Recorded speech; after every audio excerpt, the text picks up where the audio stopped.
quickly talk about back pain. Now, this is a very big topic because there's so many different causes, so many areas of your back that could be hurting: upper back, lower back, mid back, neck, or anything behind you could be considered your back. So I just want to briefly touch it as one of the most common reasons people go to a medical office of any sort, and explain some of the basics behind it, and then we'll get into more specifics on different types of back pains in other videos. So first of all, the prevalence rate of chronic low back pain approaches 30% over the last 20 years. If you look at studies that look at it year by year, up to 70% of the population at any one time is affected by back pain that peaks around the ages of 35 to 55. Obviously, working and whatnot has a lot to do with that.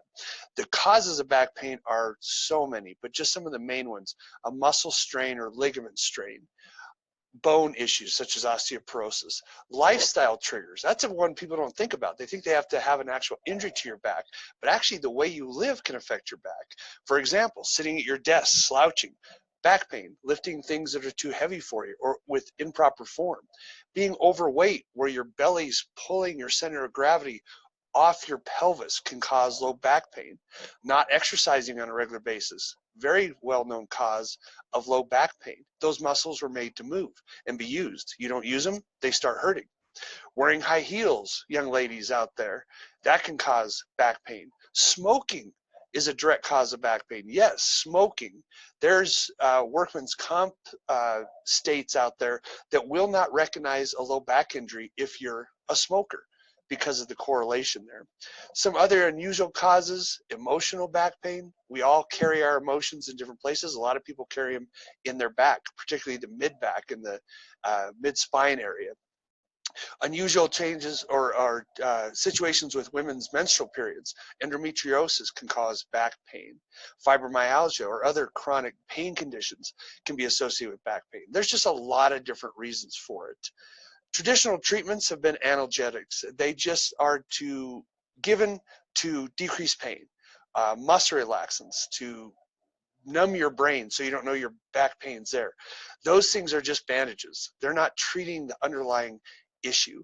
Obviously, Western medicine is good at surgery too. Back surgery is very, very common and unfortunately not very successful across the board.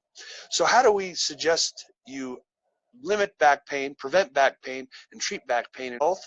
Well, first, find a good practitioner that understands back pain, no matter where that back pain is. Find someone that can help you find the cause. Understand the role of your diet. High inflammatory foods, processed foods, sugars, those things can actually contribute to inflammatory states that can make your back more susceptible to injury and pain. Obviously, if you're a smoker and have back pain, well, that one, you know what to do there. Exercising, moving daily, changing your position at your desk. If you are a desk worker or a chronic computer person, get up and walk around for 15 minutes every hour while sitting. If your boss has an issue with that, have them contact me. We can show them how that is actually cheaper in the long run, because workman's comp and injured workers are not what we want as employers. So sleeping well is good. Understanding toxins in your environment. Stress control. Remember, the emotional aspect of back pain is very common in people.